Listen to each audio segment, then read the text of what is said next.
नमस्कार मित्रों, मैं सुवेग सिंह चौहान आप सभी का success with Mantra YouTube channel पर हार्दिक स्वागत करता हूं। मित्रों, आज की इस वीडियो में हम ये समझने का प्रयास करेंगे कि सीआरपीसी 1973 अर्थात दंड प्रक्रिया संहिता 1973 का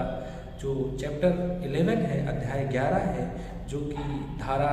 149 यानी 149 से लेकर के 153 तक विस्तृत है, उसमें क्या प्रावधान दिए गए हैं और वह प्रावधान क्या हमारे दैनिक जीवन के लिए कितना महत्वपूर्ण है। तो जब हम चैप्टर 11 की बात करते हैं सीआरपीसी की, तो इसको बेसिकली हम दो कैटेगरीज में डिवाइड कर सकते हैं। पहला,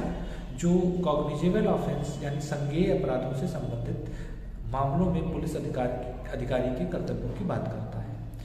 और दूसरा पार्ट जिसमें जो पब्लिक प्रॉपर्टी है, उस पब्लिक प्रॉपर्टी को किसी भी प्रकार से नुकसान पहुंचाने से पुलिस ऑफिसर को ये शक्ति प्रदान की गई है कि वो किसी भी व्यक्ति को जो लोग संपत्ति है उस संपत्ति को नुकसान या क्षति पहुंचाने से उसको रोक सके।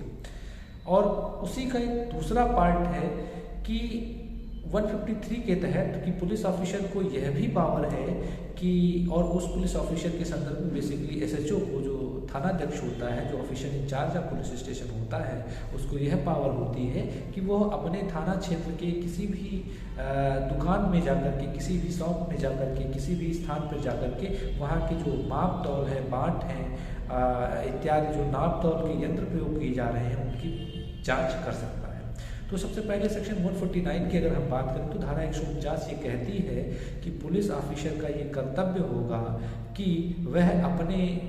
जो भी दायरा या जो भी जुरिस्डिक्शन, जो भी क्षेत्र उसको मिला हुआ है, उस क्षेत्र में जो भी कॉग्निजेबल ऑफेंसेस हो रहे हैं, जो संज्ञेय प्रवृत्ति के अपराध हो रहे हैं, उस संज्ञेय प्रवृत्ति के अपराधों को वो रोके, और ऐसा रोकने के लिए जो भी उसको प्रयास करने पड़े वह उस सारे प्रयासों को करेगा। मित्रों, जब संज्ञेय अपराध की बात करते हैं तो संज्ञेय अपराध का मामला संज्ञेय अपराधों से तात्पर्य सीधे ऐसे अपराधों से है जिनमें पुलिस ऑफिसर को ये पावर होती है कि वो किसी व्यक्ति को बिना वारंट के या बिना मजिस्ट्रेट के आदेश के गिरफ्तार कर सकता है।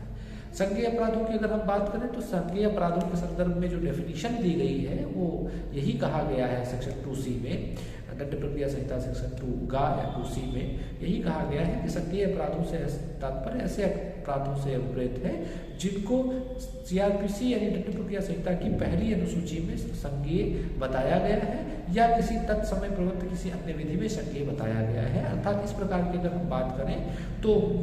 जनरली जो ग्रीवियस टाइप के ऑफेंसेस होते हैं जिसमें मोर देन 3 इयर्स की पनिशमेंट होती है, उनको हम संज्ञेय अपराध की श्रेणी में रख सकते हैं। और ऐसे संज्ञेय अपराधों को जिसमें 3 वर्ष से अधिक की सजा हो सकती है, ऐसे अपराधों को कारित करने से रोकने का जो दायित्व है वो पुलिस ऑफिसर के ऊपर आरोपित करती है धारा 149 सीआरपीसी यानी दंड प्रक्रिया संहिता की।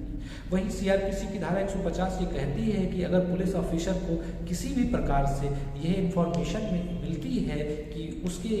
जुरिस्डिक्शन में, उसके क्षेत्राधिकार में किसी भी प्रकार से संज्ञेय अपराध कारित किया गया है, तो वह उस संज्ञेय अपराध के संदर्भ में जो सूचना है, वह जो इंफॉर्मेशन है, वो अपने हायर ऑफिसर्स यानी उच्च पदाधिकारियों को सूचित करेगा। वहीं पर धारा 151 पुलिस ऑफिसर्स को ये पावर देती है कि वह कॉग्निजेबल ऑफेंस कारित करने वाले अभियुक्तों को या व्यक्तियों को बिना वारंट के गिरफ्तार कर सकती है। लेकिन ऐसा जब वो गिरफ्तारी करेगी तो ऐसी गिरफ्तारी करने के लिए वह उस व्यक्ति को मैक्सिमम 24 घंटे तक ही बिना मजिस्ट्रेट की परमिशन की कस्टडी में रख सकती है, और अगर उसको 24 घंटे से ज़्यादा की कस्टडी में रखना है तो इसके लिए मजिस्ट्रेट की परमिशन आवश्यक होती है। उसको दूसरे शब्दों में कहें तो सीआरपीसी की धारा 56 और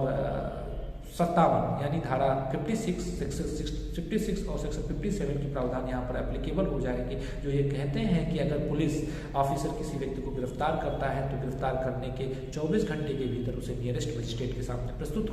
करना होता है, और वही ऑब्लिगेशन पुलिस ऑफिसर के साथ कॉग्निजेबल मामलों में जब वो अरेस्ट करता है तो धारा 151 सीआरपीसी के तहत प्रदान की गई है। वहीं पर धारा जब 52 की बात करते हैं, धारा